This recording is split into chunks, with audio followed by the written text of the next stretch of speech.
تفسیر القرآن آج کا سبق سورۃ النور آیت نمبر 6 سے 10 تک۔ اعوذ باللہ من الشیطان الرجیم،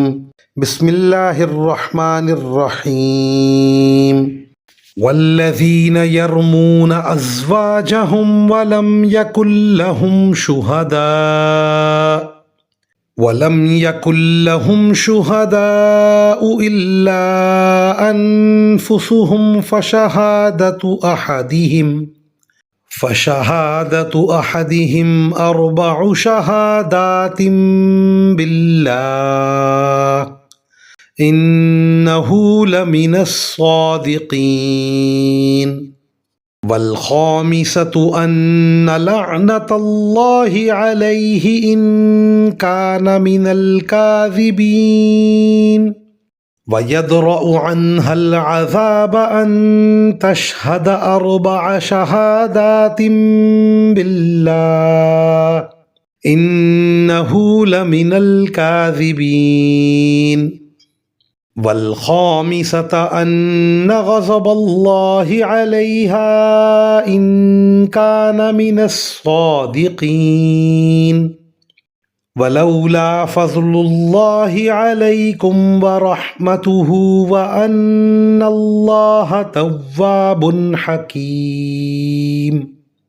ترجمہ: اور جو لوگ اپنی بیویوں پر تہمت لگائیں اور خود اپنے سوا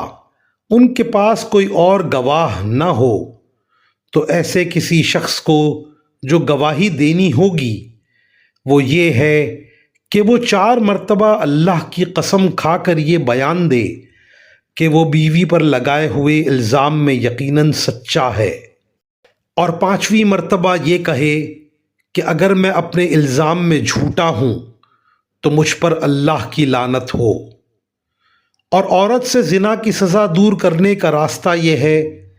کہ وہ 4 مرتبہ اللہ کی قسم کھا کر یہ گواہی دے کہ اس کا شوہر اس الزام میں جھوٹا ہے، اور 5ویں مرتبہ یہ کہے کہ اگر وہ سچا ہو تو مجھ پر اللہ کا غضب نازل ہو، اور اگر تم پر اللہ کا فضل اور اس کی رحمت نہ ہوتی اور یہ بات نہ ہوتی کہ اللہ کثرت سے توبہ قبول کرنے والا حکمت والا ہے، تو خود سوچ لو کہ تمہارا کیا بنتا۔ ان آیات کی تفسیر میں مفسرین کرام لکھتے ہیں اگر کوئی شوہر اپنی بیوی پر زنا کی تہمت لگائے تو اوپر جو قاعدہ بیان کیا گیا ہے اس کی روح سے اگر وہ 4 گواہ نہ لا سکے تو اس پر بھی 80 کوڑوں کی سزا لاگو ہونی چاہیے تھی، لیکن میاں بیوی کے تعلقات کی خصوصی نوعیت کی وجہ سے ان کے لیے اللہ تعالیٰ نے ایک الگ خصوصی طریقہ کار فرمایا ہے جسے استلام لعان کہا جاتا ہے۔ یہ طریقہ کار ان آیات میں بیان ہوا ہے، جس کا خلاصہ یہ ہے کہ شوہر اور بیوی دونوں کو قاضی ان الفاظ میں 5 قسمیں کھانے کو کہے گا جو ان آیتوں میں بیان کیے گئے ہیں، اور اس سے پہلے دونوں کو یہ ترغیب دے گا کہ آخرت کا عذاب دنیا کی سزا سے زیادہ سخت ہے۔ اس لیے جھوٹی قسم کھانے کے بجائے اصل حقیقت کا اعتراف کر لو۔ اگر بیوی قسم کھانے کے بجائے اپنے جرم کا اعتراف کر لے تو اس پر زنا کی حد جاری ہوگی، اور اگر شوہر قسم کھانے کے بجائے یہ اعتراف کر لے کہ اس نے جھوٹا الزام لگایا تھا تو اس پر وہ حد قذف جاری ہوگی جو پچھلی آیات میں بیان ہوئی، اور اگر دونوں قسم کھا لیں تو کسی پر دنیا میں سزا جاری نہیں ہوگی، البتہ اس کے بعد قاضی دونوں کے درمیان نکاح فسخ کر دے گا،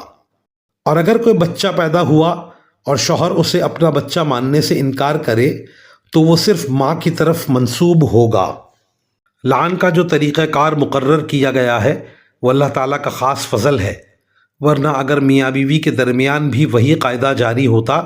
کہ اگر کوئی شوہر اپنی بیوی کو بدکاری میں مبتلا دیکھے تو اس وقت تک زبان نہ کھولے جب تک 4 گواہ میسر نہ ہوں، ورنہ خود اس کو 80 کوڑے لگائے جائیں گے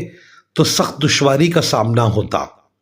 وآخر دعوانا ان الحمد للہ رب العالمین۔